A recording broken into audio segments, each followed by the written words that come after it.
Good morning, Brian Leary. We're here with you in your man cave. Thank you for inviting us. You're an early PMEA member and you are one of the most, probably the most fascinating man I have ever interviewed. Now, can you tell us about your early days of your childhood and where you grew up? I was born in a country town of Temora. My dad and mum owned a pub there, and for the next 10 years, that's where I lived, in the pub. During the war, it became the hotel that the Air Force all came to. I was given so many toy Spitfires that they'd built, and hand grenades and blooming helmets and you name it. I had a whole collection, but when we came to Sydney, it was all left behind. How old were you when you came to Sydney? I was 12 years old. You had a very poor education, and when the vocational guidance came along, they said to you what? They said that I'd be only good for stuffing mattresses. Stuffing mattresses. Can you believe 16 being told that? I should say I had dyslexia as a child. You've also got a lot of stories about your history in Qantas. Tell us about that. I joined Qantas in '62. I, by chance, saw an ad in the paper for 3 stewards required for overseas service. I applied, and so did 2,003 others. I was one of the lucky ones, one of the 3. I lied all the way through the interviews because of my education, which was nil. And I got the job, and through the years, I progressed up the thing to chief flight attendant in charge of the aircraft and met everybody. That is an amazing story. And Vietnam, I know that you have had a show, This Is Your Life, with Mike Munro on your Vietnam experiences. Tell us a little about that. It was during the invasion of Saigon and the fall of Saigon that a lot of the shells were dropping short and dropping on the orphanages there and there with disastrous results. And they sent a telegram to the Australian Embassy asking whether the Australian government would take them. For once they got it right. No red cakes, no passports, we'll take them. And you were involved in one of those airlifts, and if I recall, the Galaxy plane filled with children had just taken off before your plane was about to take off, and it exploded because it was hit by a mortar shell from the Viet Cong, and most of the kids were killed, but you and you in your plane load of kids flew through the wreckage. Through the smoke and away. Yes, but you saved the lives of so many. Yes, and they all came to Australia, all those kids that were allowed.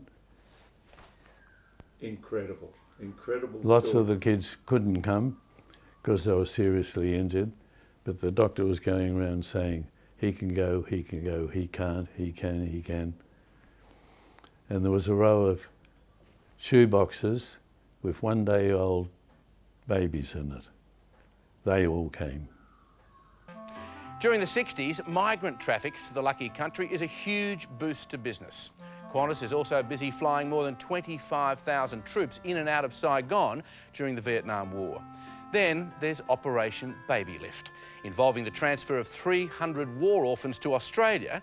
And on board at the time is Chief Steward Brian Leary and orphan Zion Mitchell. Sorry, mate. Brian, thank you. Brian, for you, Operation Baby Lift was an extremely emotional experience, wasn't it? Terribly. I was very much affected by it. The majority of the children were only babies, and we carried them on in cardboard boxes, 2 to a box. But there was 12 little babies who were only days old, and they were in cardboard shoeboxes. On their wrists, they had Qantas baggage tags with unpronounceable names. So the doctors decided they'd call them by their illnesses, because most of them were very ill. And of course, Zion, you were one of those babies in the shoeboxes. That's right. You were how old at the time? Only 6 months old, and a very lucky shoebox, but at that time very, very, very sick.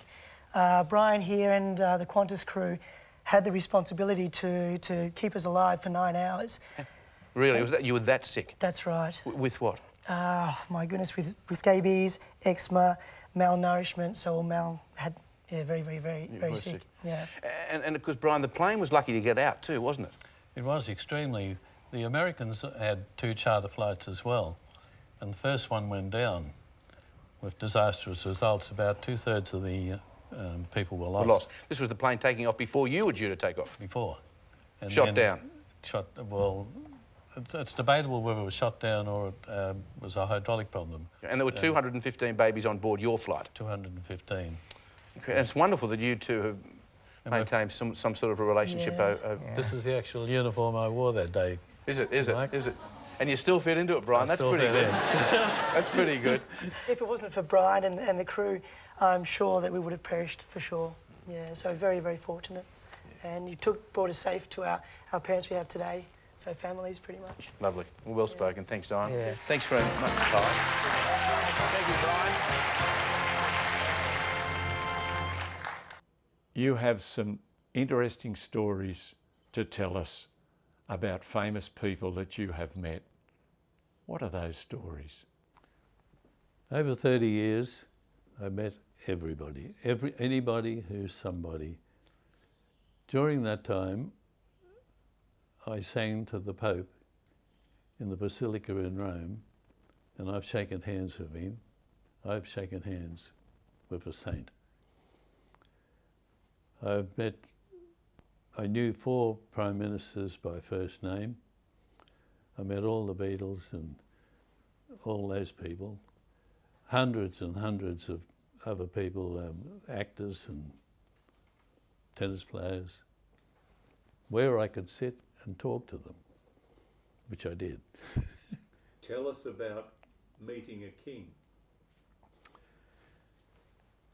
I was standing at the front door at Fiji Nandi Airport, waiting for the passengers when they rolled out a red carpet.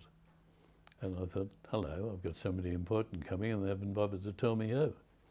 With that, the army marched out and made a guard of honour. The band started up singing an army song, and this man walked out of the terminal, head down, not looking at anything, thinking, And he got to the bottom of the steps, and I thought, it's King Edward. So we came up to the top of the steps, and he stood there waiting for the usual, and I said, "G'day, mate."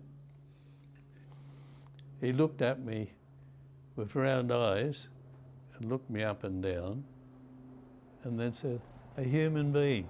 Put his arm around me, and we went in and sat down, and he said to me, "Sit down, I want to have a talk." And I said, "Well, I've got to get the other passengers on." "Sit down." I said, "If the Emperor of India and the colonies wants me to sit down, I will." When Gough became our new Prime Minister,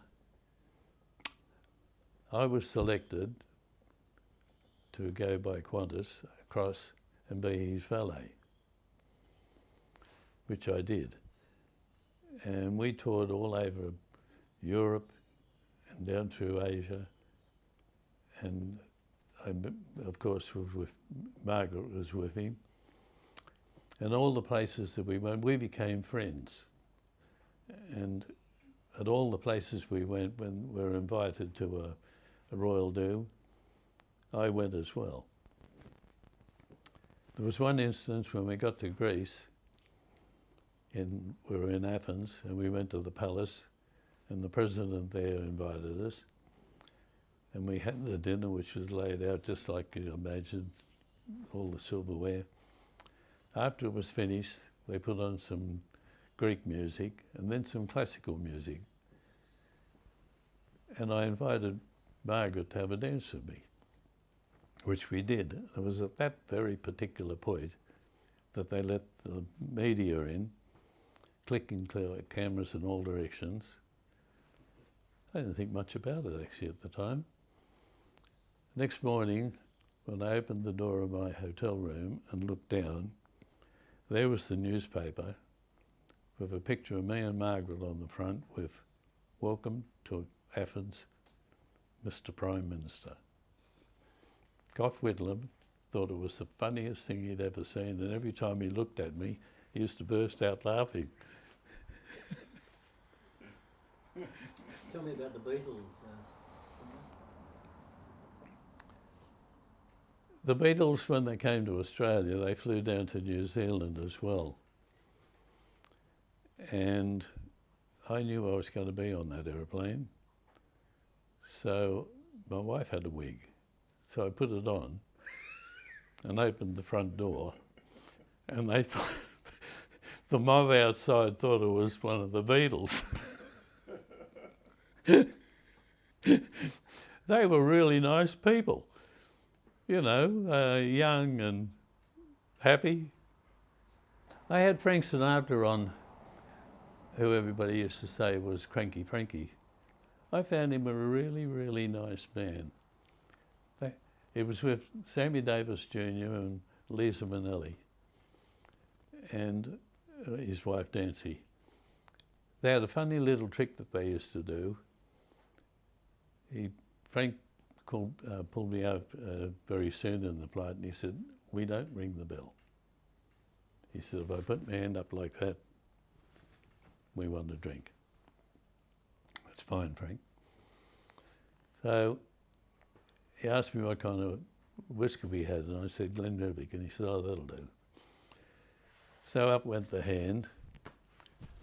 They reach into their pocket and pull out a little shot glass, and I fill up Sammy, fill up Lisa Minnelli. Nancy didn't drink. Down the hatch, wipe it up, put it back in their pocket. And I sit and wait. Up go the hand. I was handing out the menus to Sammy Davis Jr. and I said, "Would you sign it?" And he said, "Most certainly."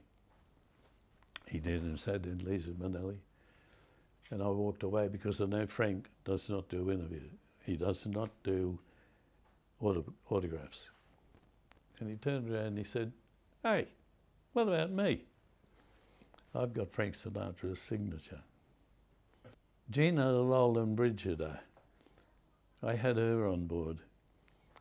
And when we neared Sydney, she reached up into the overhead rack, and nearly all the men had heart attacks, and got down her bag and went into the toilet and changed.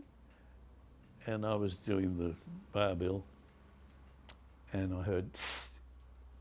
I took no notice and went "tss," and I looked, and the toilet door was open that much with her eye sticking out. She said, "Come here." So I went over there. She had the most magnificent burnished gold metal dress on. I thought, gee, they're going to have to call the army out if she wears that. But she said, "I can't do the zip up." So she turned around and I grabbed the zip and went zip. And I'm holding the zip in my hand. She didn't get upset. I got some safety pins and did it all the way up, her giggling. She had a cape with her which was of the same material, so she put that on, which covered it anyway. And she was great fun. We were flying over between San Francisco and Honolulu once. And I used to go up the flight deck to just get away from the people for a while, and I'd be standing up there, and all of a sudden, the first officer said, "What's that?" And he was looking out the front of the aeroplane through the windscreen. About 200 or 300 meters in front of us was a really bright light. And he immediately did an aversion, but the light came with him. And it came back, and came up, down, and it followed us. We couldn't work out what it was. First officer said, maybe it's the moon. There's no moon. That went on. We passed over the halfway point between Honolulu and San Francisco. There's a boat stationed out there. In those days there was, because there were no computers. It was called Checkpoint Boat. And as you went over that gave you a direction. They rang them up and said, can you see the light? No, we can't. There's nothing in front of it. It stayed there all the way to Honolulu, going with us. The captain called up the Air Force in Honolulu, and they sent up 2 fighter jets who came off the wings of our aircraft. You could see them just there. It's like the house next door. Can you see the light? No, we can't. Then, as we started to descend into Honolulu, it just went. It was a UFO for sure. There was a lot of romancing going on. A lot of the hosties, you know, were looking for husbands, and captains were a pretty good choice. One of my best friends married one. And as far as romances on the plane, yeah, there was a few of that going on too. What they used to call the Mild High Club. Many times I had to throw blankets over people. Your cars are absolutely amazing. You've got a few stories there as well with the A model and the Studebaker. This one, I bought it off John Pennell, who was a club member. And then 9/11 happened, and a lot of those firemen came to Australia as a kind of a relaxation R&R. And I met some of them, great big fellows with tears in their eyes. So I decided I would turn the car into a fire chief's car and dedicate it to the 243 children, fellows who died. Dan Daly, who was the fire chief of the Bronx, he came out to Australia. He knew about this car and rang me up and said, I'd like to come and see it. He came in full dress uniform, and we went for a drive around past Bayview. He told me a few stories of what happened there too. Back home, one determined man found a rather unusual way to honour the victims of 9/11. It took him 6 years and a lot of elbow grease, but Brian Leary has restored an antique fire truck. The 1928 Ford Speedstar is about to go on display as the world marks the anniversary of the attacks. There's no fireman's pole in Brian Leary's garage, and no sirens as he takes to the streets. But that's because this fire truck has a unique purpose. I dedicated it to the 9/11 disaster. This labour of love took 6 years to complete. Many of the parts were donated by people he didn't even know, and all to honour those who died on September the 11th, 2001. In my eyes, they're heroes. Every one of them. Brian Leary got to meet one of his heroes when former New York Fire Chief Dan Daly paid him and his truck a visit. He was sent out here by the American government to do peace talks throughout the world. And he heard about this car, so he wanted to see it. And what did he think? He couldn't believe it. Residents on Sydney's northern beaches can't believe it either.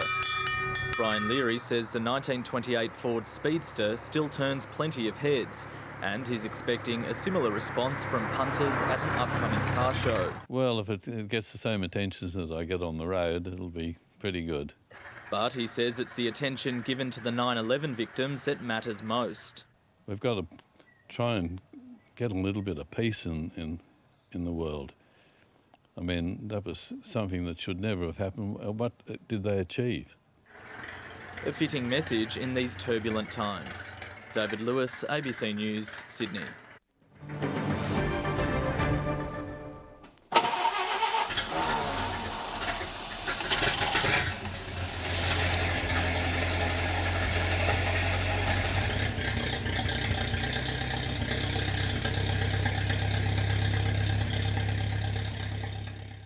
I've had it now 25 years.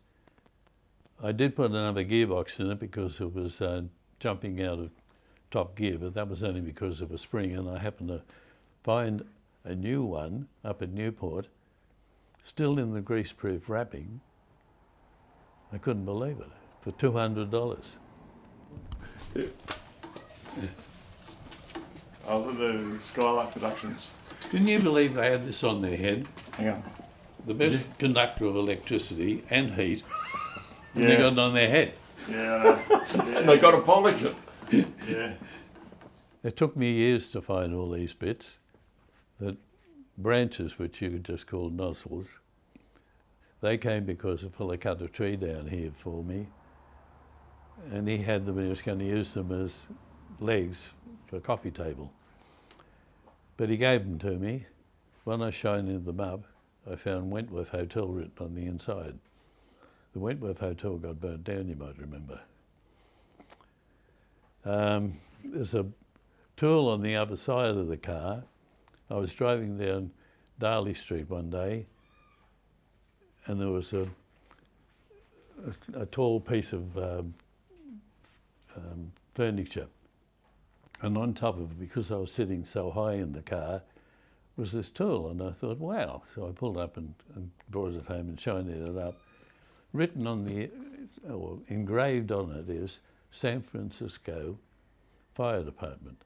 What chances is there of finding it on top of a wardrobe on the side of the street on a clean-up? In Darley Street, In Mona Darley. Vale. Yeah, it's there. Now tell me about the model of the vehicle. It is a Model A, up to the windscreens. When I got it, I put petrol in it and fired it up, and it looked like a bushfire that came out the back. It was smoke and dust and it went everywhere, and then it just settled down, and I drove it home. Now also, you have a beautiful Studebaker, absolutely gorgeous, that you eventually got from your mate who was rather sick. Ross, was it? Roy. Roy. And you bought that from him, and it is incredible. Tell us about that one. In 1962, we both went to look at the car, and I couldn't afford it, and he bought it. But he said that if ever he sold it, he would sell it to me. He never drove it in 55 years in the rain, not once. When I had it restored and stripped down to bare metal, they were amazed that they never found any rust, not a spot, nothing. It's just only a straight six. They did put out a V8 as well. I wish it was, but that's the way it is. As you can see, it's right-hand drive. There's no hole over this side for the steering. And it's side valve too. Side valve and an oil filter rather than cloth. Yes, yeah, oil-filled air cleaner. Because it was like a new car, never been driven in any water. When he died, he got very, very sick. And his wife rang me up one day and said, Brian, the car is just sitting here and the tyres are going flat. Roy said, get Brian to take it. So I did. And the car originally was bought by Bert Needham in Indiana at the factory with all the accessories, and drove it across America and then shipped it here to Sydney. Brian, it's been a great pleasure interviewing you, and I thank you very much for the stories that you've told us. Now, fellas, I have to say that this is one of the most respected men and an early member in our club. His stories are so fascinating that he has written a book, and the book has just been published. I will be reading the first copy. He is an amazing person, and thank you very much, because he is a role model for many of us and for our kids as well. Thank you, Brian.